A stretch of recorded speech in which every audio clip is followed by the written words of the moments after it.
relativamente frecuente. Para empezar, es la causa más frecuente de, tanto de, es el cáncer más incidente a nivel mundial, sobre todo en los países europeos e industrializados, ¿no? Y está muy relacionado al consumo del tabaco, casi en un 80-90% de los casos. El consumo de tabaco en Latinoamérica en general es bajo en comparación al consumo de tabaco en países europeos o otros países industrializados. El otro problema es la polución, ¿no? Como ustedes saben, la actividad industrial hace que se produzca una serie de gases tóxicos y esas sustancias tóxicas podrían mutar células que podrían derivar en cáncer de pulmón. Entonces, con respecto a algunos datos epidemiológicos, como les decía, el cáncer de pulmón es el cáncer más frecuente a nivel mundial y es la principal causa de muerte por cáncer en el mundo. Lo interesante de este cáncer es su alta letalidad. Fíjense, la supervivencia a 5 años es del 20%, o sea, de cada 10 pacientes, solo 2 están vivos al quinto año. Es más común en hombres, pero en los últimos años ha estado incrementando la incidencia en la población femenina, sobre todo asociado al tabaquismo, porque mm, las mujeres, al ser más independientes, entonces han adoptado algunas malas costumbres del sexo masculino, ¿no? Como es el consumo del tabaco. Hay una mayor incidencia por encima de los 50 años y como les decía en la parte inicial, hay una mayor prevalencia en países industrializados. Esto por el alto consumo de tabaco y también por la contaminación. Ahora ya hay muchos estudios que hablan sobre la polución como un factor de riesgo o para cáncer de pulmón. Sobre todo va a afectar a los habitantes que viven en calles o en avenidas de alto tránsito, ¿no?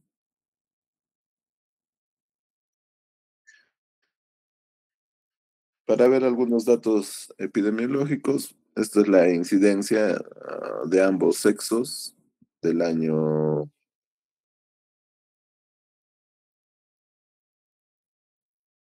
2022, fíjense, en el año 2022. Esto es obviamente a nivel mundial. Casi 2,5 millones de pacientes nuevos han sido diagnosticados ese año con cáncer de pulmón, que constituye el 12,4%, ¿no? Pacientes nuevos. O sea, es el cáncer más incidente a nivel mundial. En cuanto a mortalidad, fíjense, tiene una alta mortalidad. Este es un cuadro que demuestra las tasas de mortalidad en ambos sexos y fíjense, cáncer de pulmón está a la cabeza, ¿no?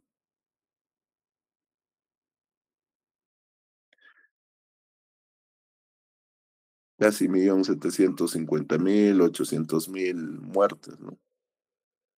Hubo el año 2022 por esta neoplasia. Esto es en América Latina, fíjense, las tasas de mortalidad. Es un cáncer más frecuente en hombres,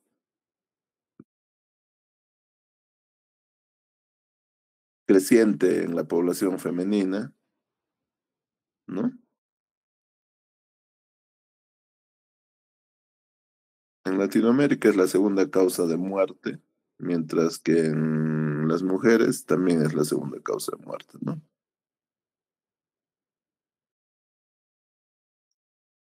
En cuanto a...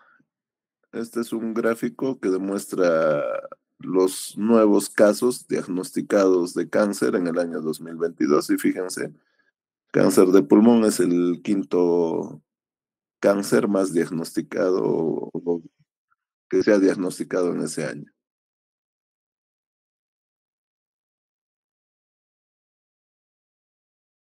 Esto es en Perú, ¿no?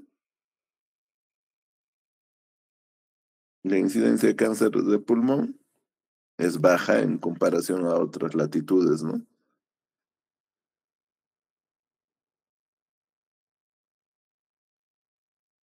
Por detrás del cáncer de ovario y mortalidad. Mortalidad es el quinto cáncer, es la quinta causa por la que fallecen nuestros pacientes por cáncer.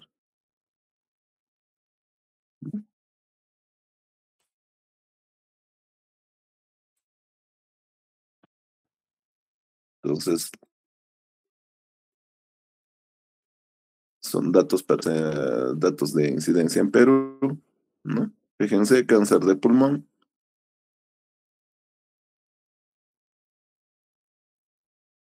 que así es la sexta causa del cáncer más diagnosticado en Perú, como debut, ¿no? Al igual que en mujeres, ¿no? Es muy poco frecuente en nuestro país, sin embargo, su incidencia está creciendo sobre todo en mujeres. Entonces, un poco más de lo mismo y esta tablita que ya la conocen son los casos de cáncer de pulmón que han sido diagnosticados en nuestro hospital, en ambos sexos, obviamente, en el año 2022. Fíjense, 31 casos nuevos, estamos hablando de casos nuevos de cáncer,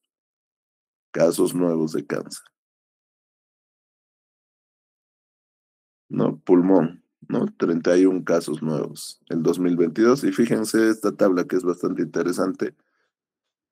De estos 31 casos de nuevos de pulmón, fíjense, 20 eran mujeres,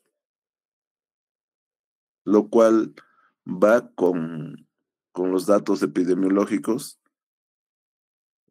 que se dan a nivel mundial, ¿no? Ese pico o ese incremento en la incidencia, sobre todo en la población femenina, no siempre relacionado al tabaco, pero en nuestras latitudes se da una particularidad, que es la exposición crónica al humo de la leña, que ya sea, que sea, que es lo más frecuente, sobre todo en América Latina,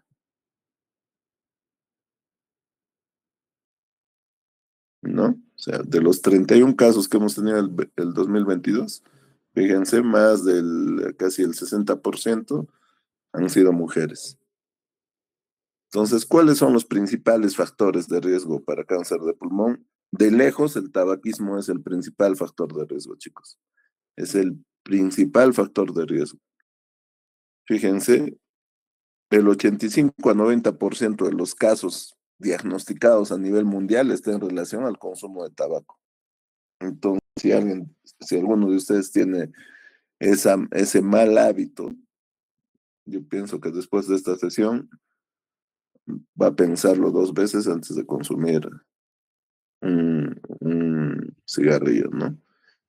Y eso obviamente está en un riesgo proporcional a la cantidad de cigarrillos que consume el paciente, ¿no? Y eso se mide con paquetes año de cigarrillos. Y más adelante vamos a descifrar cómo se calcula. Pero también hay una exposición ocupacional, ¿no? A materiales como el asbesto. El asbesto, por ejemplo, se encuentra en, en unas estructuras parecidas a las calaminas, que le llaman Eternit. Ahí, en ese material es rico en asbesto, por ejemplo. Arsénico, níquel, el radón, ¿quién lo diría? Cuando nosotros vamos a ocupar por primera vez una casa, esa casa tiene radiación. Los materiales de construcción emiten radiación. Y uno de los componentes es el radón. Hidrocarburos aromáticos. Entonces,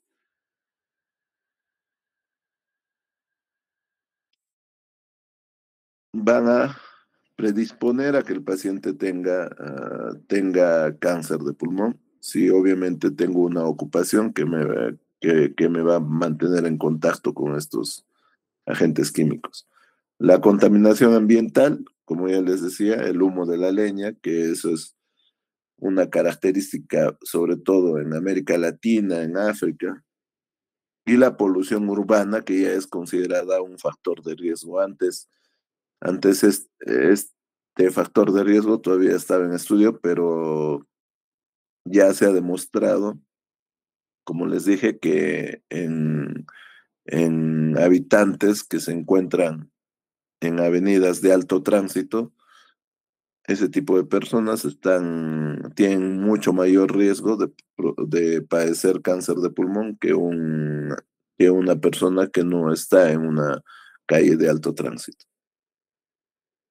Factores genéticos, la presencia de mutaciones como el EGFR, es el resultor del factor de crecimiento epidérmico, mutaciones en KRAS, mutaciones en ALK, mutaciones en ROS1, mutaciones en BRAF.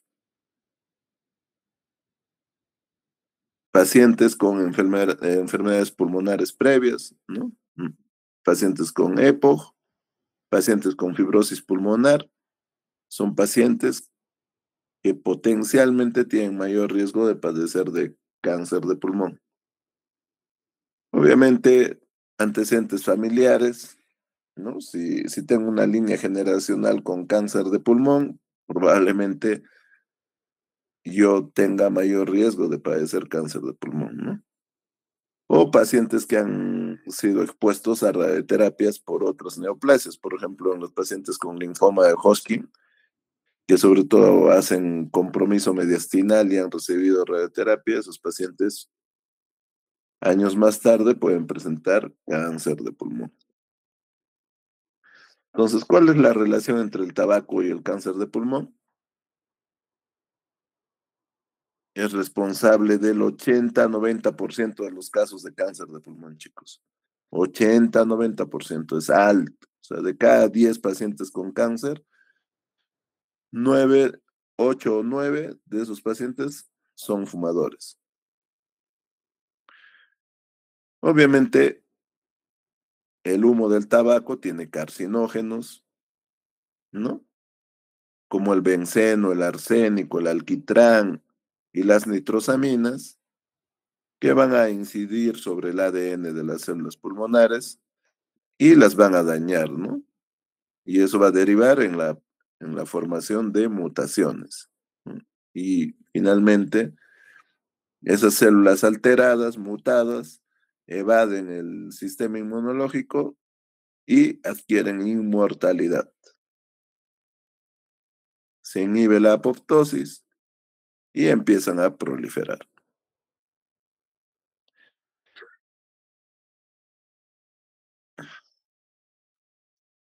No, no solo es el fumar los cigarrillos, ¿no? No solo está expuesto el que fuma, ¿no es cierto? Eso ya lo saben, ¿no? No, sino que también la exposición pasiva a este humo, lo que dicen fumador pasivo, tabaquismo pasivo, también es un factor de riesgo ya comprobado para cáncer de pulmón. El riesgo va a aumentar cuanto más dosis o cuanto más números de cigarrillos voy a consumir, pues, ¿no? Cuanto más fuma una persona, mayor va a ser el riesgo. Si deja de fumar el paciente, se va a reducir el riesgo a los 10 a 15 años de abstinencia. Pero aún así, el riesgo de tener cáncer de pulmón es mayor que en relación a los no fumadores. ¿Qué quiere decir? Que nunca se va a llegar al nivel, así hayan pasado 10 a 15 años de dejar el cigarrillo, nunca se va a llegar al nivel de aquel paciente que nunca ha fumado. O sea, siempre va a tener un riesgo superior. El cáncer en no fumadores es menos común, 10 a 20% de los casos, y está relacionado sobre todo con factores como la contaminación, el radón, asbesto o incluso factores genéticos, ¿no? La Agencia Internacional de Investigación sobre el Cáncer ha clasificado al humo del tabaco como grupo uno. ¿Qué quiere decir? Que es un carcinógeno humano confirmado, chicos, confirmado, que tiene al menos 70 carcinógenos identificados. Vamos a hacer un breve repaso de esos carcinógenos. En primer lugar, los hidrocarburos aromáticos policíclicos. Dentro de estos hidrocarburos aromáticos policíclicos, el benzopireno, dibenzopireno. ¿Y qué producen estas sustancias, estos hidrocarburos aromáticos? Mutaciones sobre P53. ¿Y quién es P53? Ustedes ya saben. P53 es una fosfoproteína de 53 Daltons, que es el principal gen supresor tumoral. O sea que controla la proliferación indiscriminada de células. Entonces, si yo tengo una alteración en P53, que, cuya función es controlar que no haya una proliferación indiscriminada de células en nuestro cuerpo, si esa función está inhibida, imagínense qué puede pasar. Empiezan a proliferar indiscriminadamente las células y no hay quien las inhiba. Nitrosaminas específicas del tabaco, el metilnitrosamino y la nitrosonornicotina, ¿no? Entonces, estos producen un daño directo al ADN y están fuertemente asociadas al cáncer de pulmón, páncreas e hígado. Otra cosa que es relevante comentarles es que el tabaco no solo es un factor de riesgo, no solo produce cáncer de pulmón, ¿cierto? Está asociado a cáncer de la cavidad oral, a cáncer del tubo digestivo, a cáncer gástrico, cáncer de vejiga, ¿no? Páncreas, hígado. También contiene compuestos orgánicos volátiles, como el benceno, el formaldehído, el acetaldehído. El benceno, incluso ustedes saben que puede producir leucemias, sobre todo linfoblásticas agudas en niños. El formaldehído, cáncer de nasofaringe y leucemias. También tiene metales pesados, arsénico, cadmio, cromo, plomo. El arsénico está asociado a cáncer de pulmón y vejiga, el cadmio a daño renal y cáncer de próstata. Aminas aromáticas,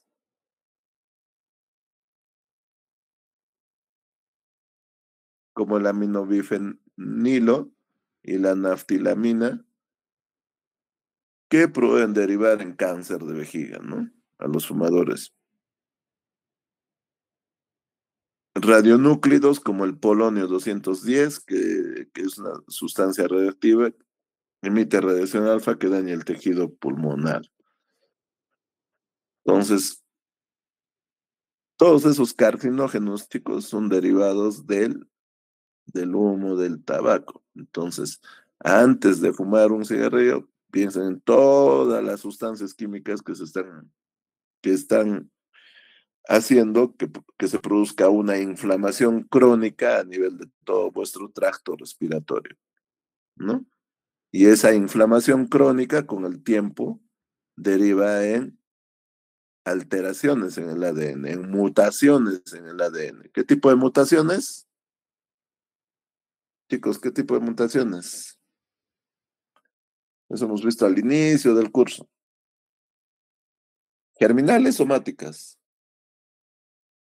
Somáticas, mutaciones somáticas, ¿no? Entonces, ¿Cuáles son los tipos de cáncer de pulmón asociados al tabaco? Hay dos tipos fundamentales, ¿no? El carcinoma de células pequeñas, que es más o menos el 15%, y el carcinoma de células no pequeñas, que más o menos es el 85%. El carcinoma de células pequeñas es un cáncer altamente agresivo, chicos, y es exclusivo de fumadores. Es altamente agresivo. Incluso a los pacientes hay que darles radioterapia profiláctica para evitar metástasis cerebrales, imagínense. Con eso ya les digo todo. Y dentro del carcinoma de células no pequeñas hay dos tipos que que son los más frecuentes. Uno de ellos es mucho más frecuente que el otro. El adenocarcinoma, el adenocarcinoma, este tipo es el más frecuente. Y el carcinoma de células escamosa o el carcinoma escamoso. El tabaco es un factor clave especialmente para el carcinoma escamoso. Entonces, chicos,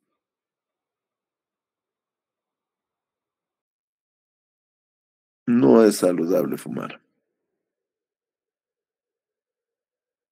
Fíjense cuál es el nivel de riesgo que tienen los pacientes que fuman.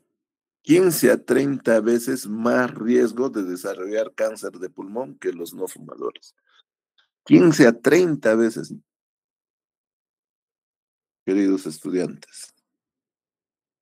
Y según la Organización Mundial de la Salud, el tabaco mata a más de 8 millones de personas al año, incluyendo 1.8 millones por cáncer de pulmón.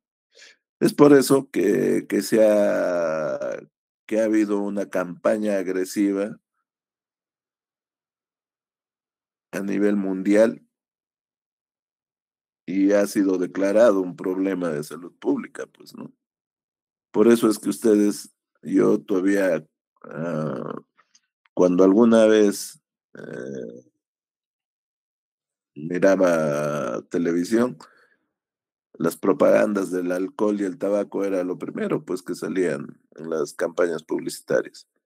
En cambio ahora, ¿ustedes escuchan algo? No, todo se ha prohibido. Y obviamente se han aplicado impuestos a los cigarrillos y al alcohol. Por eso es que para hacerlos menos accesibles, ¿no? Entonces hay una campaña para, para evitar ah, el consumo de estas sustancias. Pero ustedes cuando van a Europa van a ver que para ellos es incluso en el hospital, ustedes ven gente de salud fumando en los exteriores eh, de los hospitales, ¿no? Y la cantidad de cigarrillos que fuman es increíble.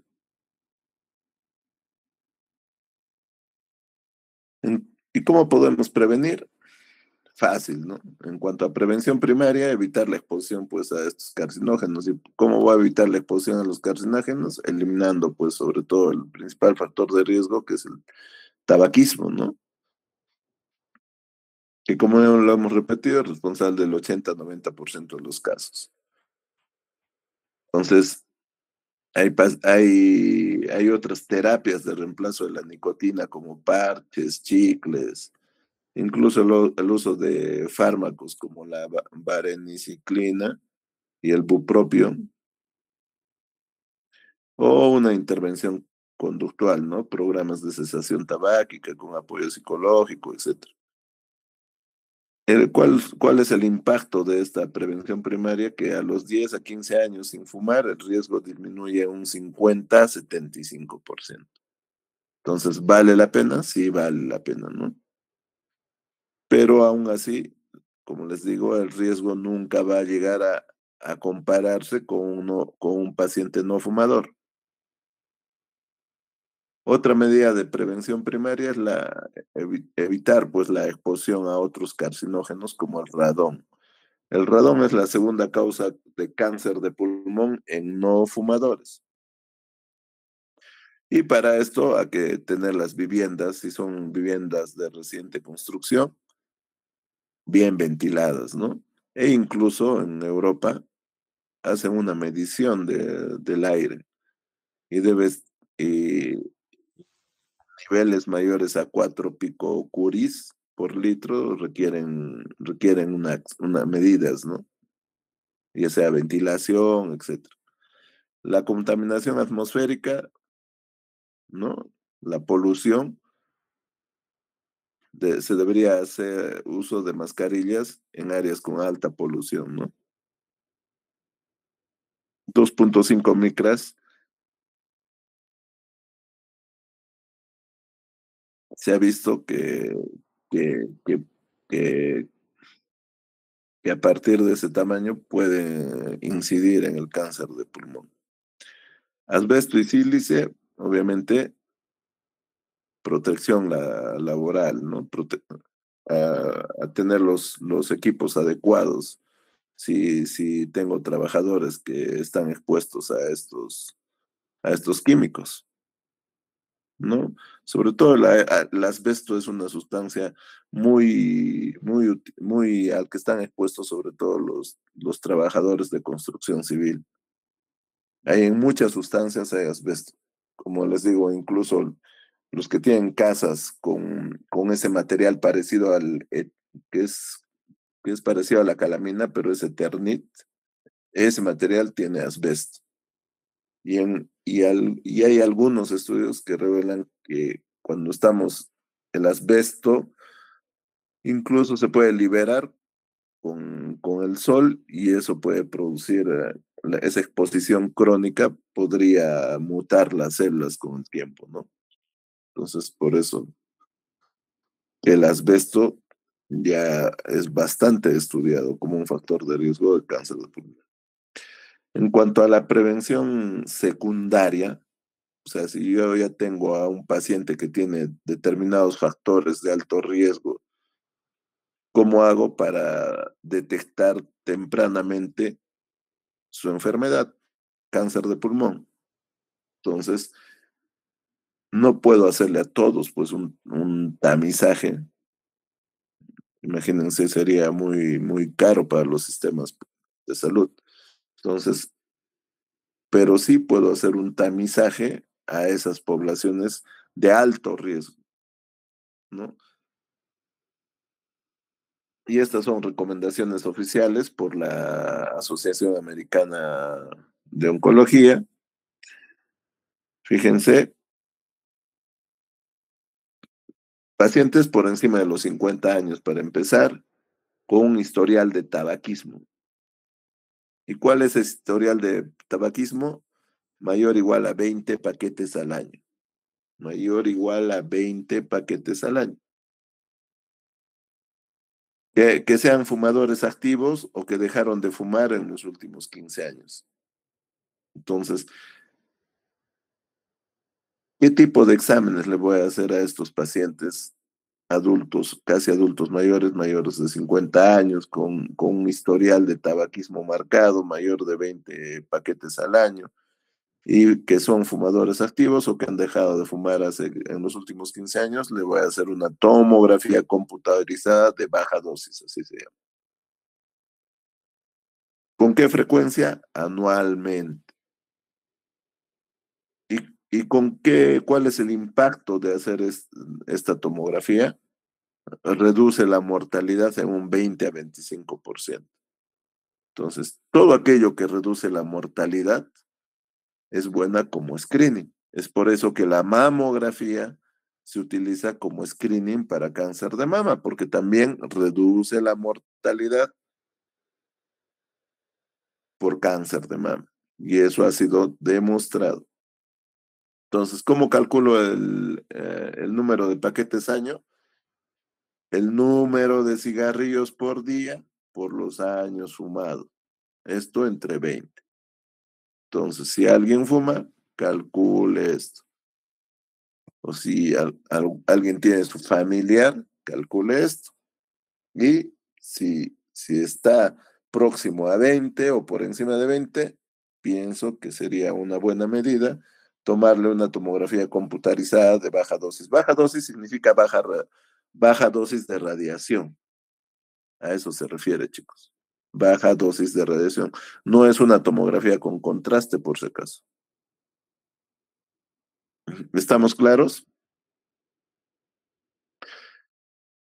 Otra medida para prevención secundaria son biomarcadores emergentes que todavía están en investigación, como por ejemplo estudiar los líquidos del lavado bronquial y determinar la presencia de mutaciones como EGFR, KRAS, o hacer biopsias líquidas a partir de obtener muestras de sangre y en esas muestras de sangre hacer una detección del ADN tumoral circulante.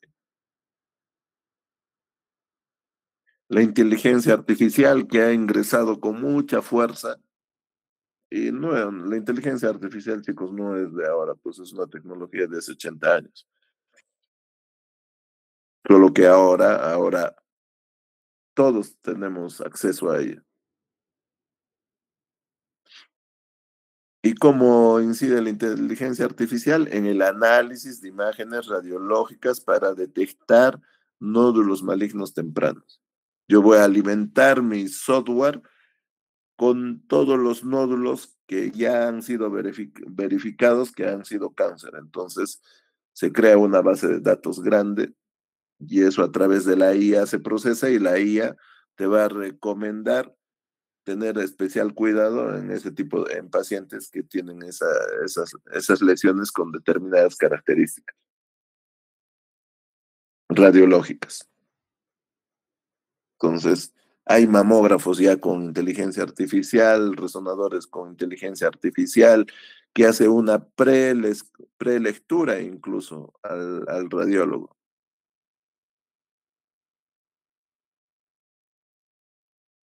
Entonces, ahora las posibilidades de equivocación o de error han disminuido y eso es gracias a la inteligencia artificial.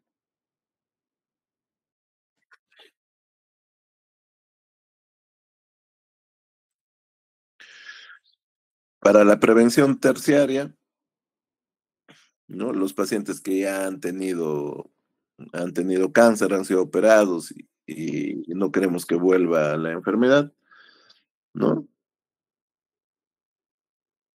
Quimioprevención en todavía en estudios clínicos. Los suplementos no son recomendados. Betacaroteno aumenta el riesgo, sobre todo en los pacientes fumadores de cáncer. La vitamina E no tiene beneficio probado.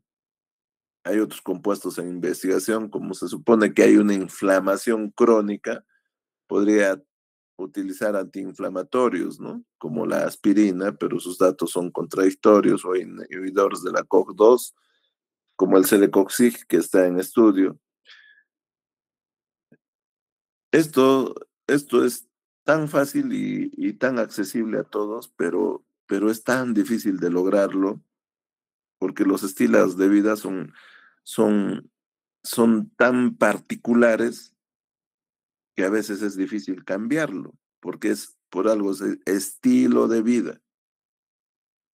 Como comes, haces deporte, no haces deporte, tienes una vida sedentaria.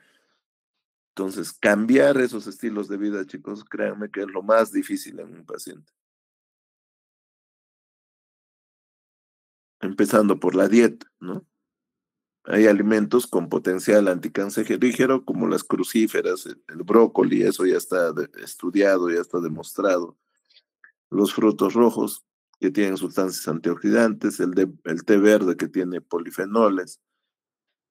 Evitar las carnes procesadas. ¿Por qué tengo que evitar las carnes procesadas? Porque tienen nitrosaminas y también el humo del tabaco tiene esas nitrosaminas. El ejercicio. Ya se ha demostrado, chicos, que el ejercicio, hacer deporte, 30 minutos al día, mínimo por 5 días a la semana, incide en una disminución del riesgo de cáncer de cualquier tipo. Esto porque va a reducir la inflamación y mejora la inmunovigilancia. O sea, mejora nuestro sistema inmunológico, chicos. Entonces, recomendemos a las personas que viven con nosotros. O sea, tratemos de cambiar sus estilos de vida. Ya lo saben, chicos. 30 minutos al día por 5 días a la semana. Y eso ya se ha demostrado en estudios.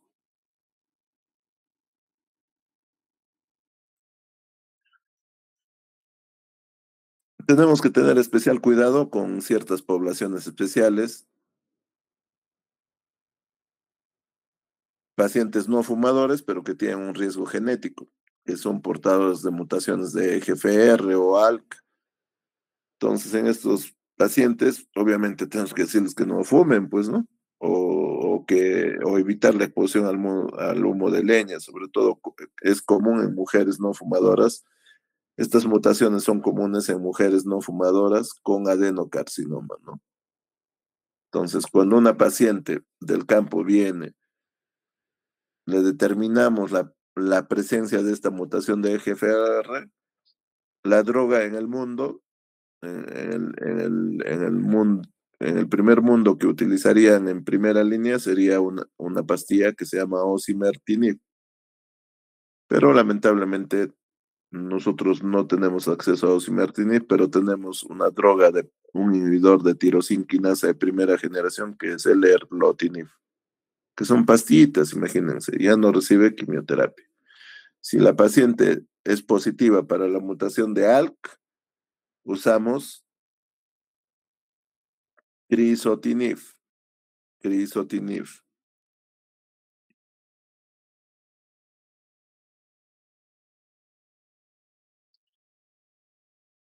que es lo que tenemos en el Seguro Social. Hay que tener especial cuidado si tiene una historia familiar, pues, ¿no?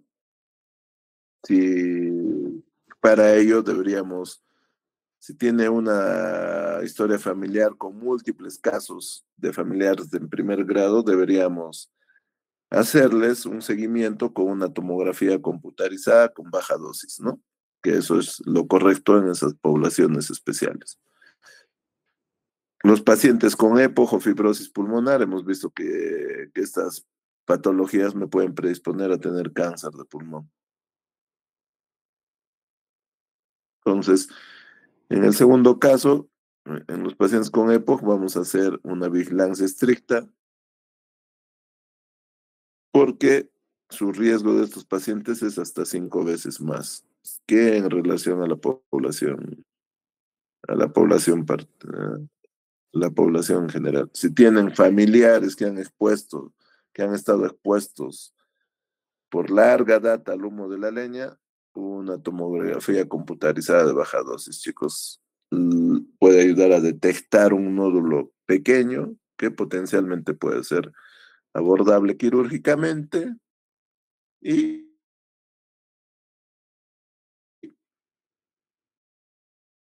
extraído la lesión, de sobrevida y de un diagnóstico temprano son más altas, ¿no? Y las posibilidades de curación también son mucho más altas.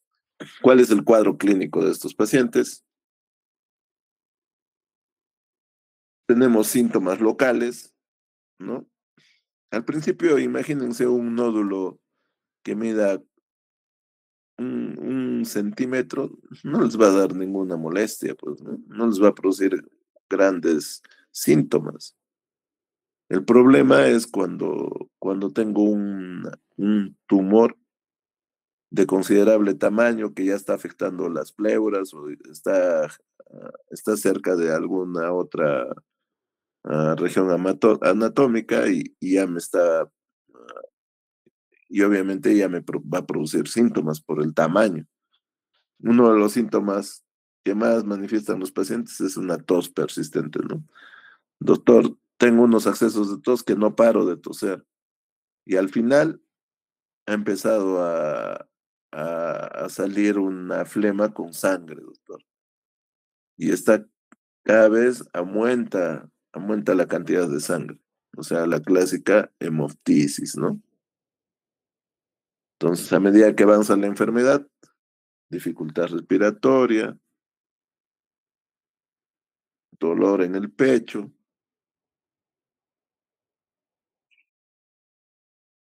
el síndrome de Pancoas, que se caracteriza por la presencia de un tumor en el ápice pulmonar, que va a producir dolor en el hombro y síndrome de Horner, ¿no?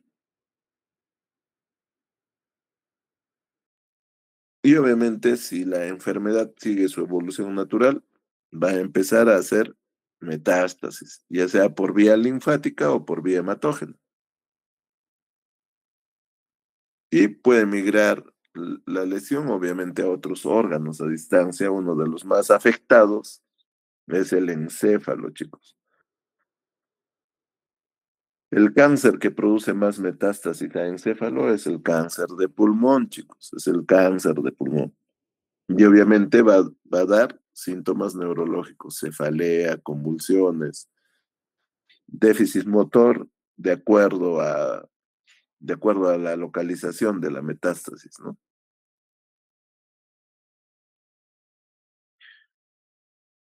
Compromiso óseo, entonces el paciente empieza a tener dolor óseo, ¿no? Que puede terminar en un síndrome de compresión medular. Esto por metástasis en los cuerpos vertebrales, ¿no? Puede producir ictericia por una afectación hepática. Y el cáncer de pulmón es uno de los cánceres que más síndromes paraneoplásicos produce. El famoso CIJAT, que es una hiponatremia por secreción inapropiada de la hormona antidiurética. El síndrome de Cushing ectópico, hipercalcemias de la malignidad, neuropatías, miastenia, el síndrome de Lambert-Eaton. Averigüen, chicos, averigüen, no vean no averigüen el examen, sino averigüen desde ahora. Entonces, todas esas, todos estos síntomas son los que nos va a manifestar el paciente. Entonces, yo con una buena anamnesis puedo tratar de llegar a sospechar un diagnóstico de este tipo, ¿no? Sobre todo por el tiempo, doctor. ¿Desde hace cuánto tiempo tose? Doctor, hace 8 meses creo que estoy tosiendo. Y la sangre que bota con la flema, doctor, hace 3 meses, 4 meses he empezado. Primero eran rasguitos y luego, ahora ya me asusta, doctor. O el dolor, ¿no? Doctor, no puedo dormir de noche, no aguanto estar echado. O vienen ya disneicos por el grado de compromiso pulmonar. In- Incluso el derrame pleural. Cuando se produce la afectación de la pleura empieza a producir líquido, ¿no?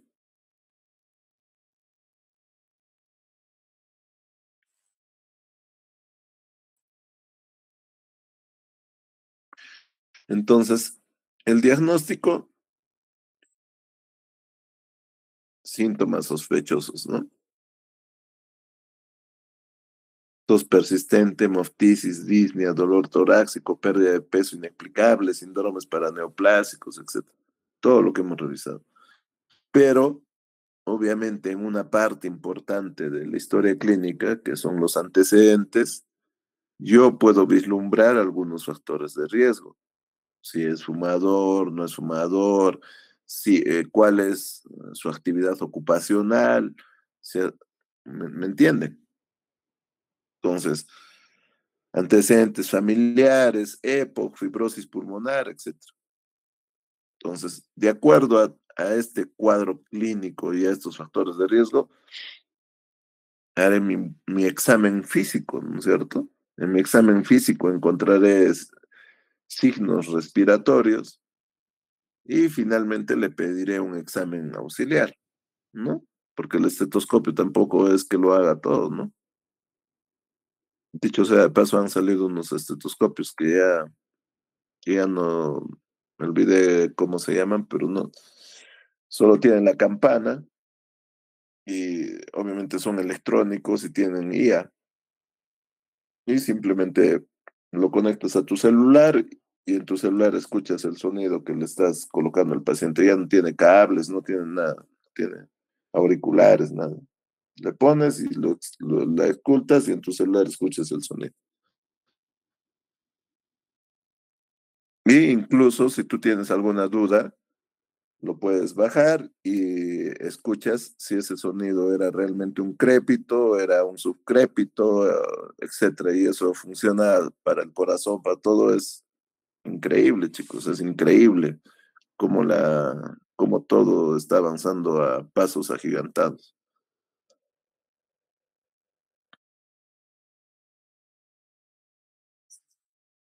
La radiografía de tórax, que es lo más básico que puedo pedirle a un paciente, ¿no?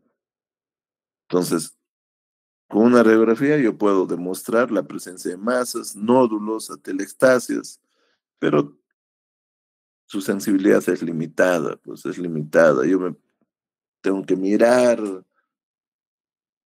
imaginarme, etcétera. En cambio, una tomografía computarizada, sobre todo con contraste, es el estándar, es el examen estándar en las etapas iniciales, ¿no? Ya con una tomografía yo puedo caracterizar incluso cómo es ese nódulo, si es un nódulo especulado, irregular, cómo es el tamaño, cómo son sus bordes, si tiene calcificaciones o no tiene calcificaciones, ¿no?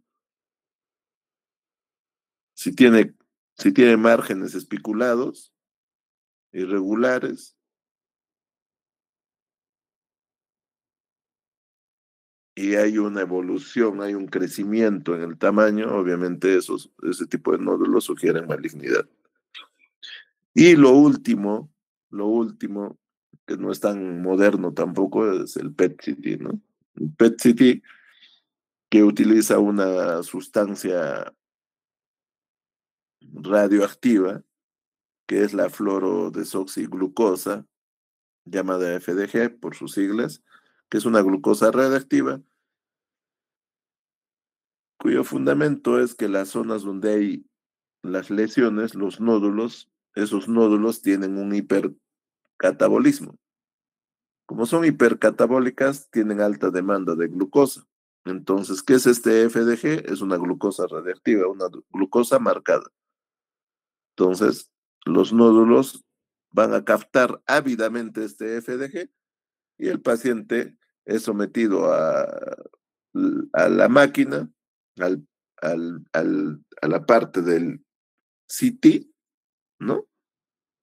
Y la máquina va a detectar esa radiación de la glucosa radiactiva. La computadora lo reconstruye y nos va a dar imágenes. Y esto es útil sobre todo para estadiar a los pacientes, ¿no? Yo, el PET-CT evalúa la actividad metabólica, o sea, no solo es imagen, sino nos da una idea del hipercatabolismo que se está produciendo dentro de esa lesión. Es más precisa para el estudio de metástasis a ganglios o metástasis a distancia, chicos. Entonces, el PET es mejor para el estadiaje, pero obviamente son tecnologías que no tenemos a mano.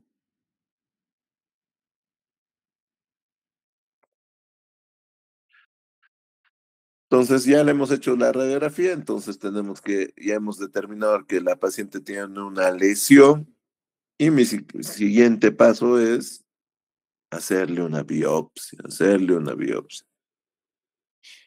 Hay métodos mínimamente invasivos y hay métodos invasivos. Los mínimamente invasivos, las broncoscopías, ¿no? Que son las endoscopías al árbol bronquial. Pero esto es útil para lesiones centrales. ¿Qué quiere decir lesiones centrales? Parailiares, ¿no? Parailiares. Cuando son periféricas, las lesiones son difíciles. Es mejor abordarlas por radiología intervencionista o por toracotomías mínimas. Biopsias guiadas por tomografía para nódulos periféricos, también se puede hacer, o ecobroncoscopías, que se utiliza mucho para comprobar si algunos ganglios mediastínicos están comprometidos por el cáncer. Las biopsias quirúrgicas, mediastinoscopías, se hacen extracción de ganglios mediastínicos o videoasistidas para lesiones inaccesibles. Entonces, todos estos métodos me van a permitir obtener la tan ansiada biopsia. Entonces voy a hacer un análisis histológico de esa muestra que le he sacado al paciente y mis posibilidades diagnósticas recaen en dos grupos. Es un carcinoma de células no pequeñas, el 85% de los casos, o es un carcinoma de células pequeñas en un 15% de los casos. Entonces, la posibilidad que sea un carcinoma de células no pequeñas es alta, pues es lo más grande, es la mayoría de pacientes. Y dentro de este grupo, casi el 65% son adenocarcinomas. Casi todos son adenocarcinomas, chicos. Los carcinomas escamosos son más raros y los carcinomas de células grandes menos raros aún. El cáncer dentro del carcinoma de células no pequeñas, el cáncer más frecuente de largo es el adenocarcinoma, chicos.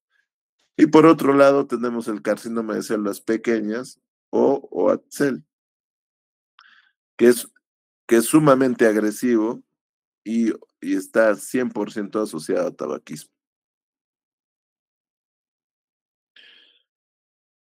Ya, un break, chicos, de 10 minutos, por favor, para que puedan hidratarse y despertarse.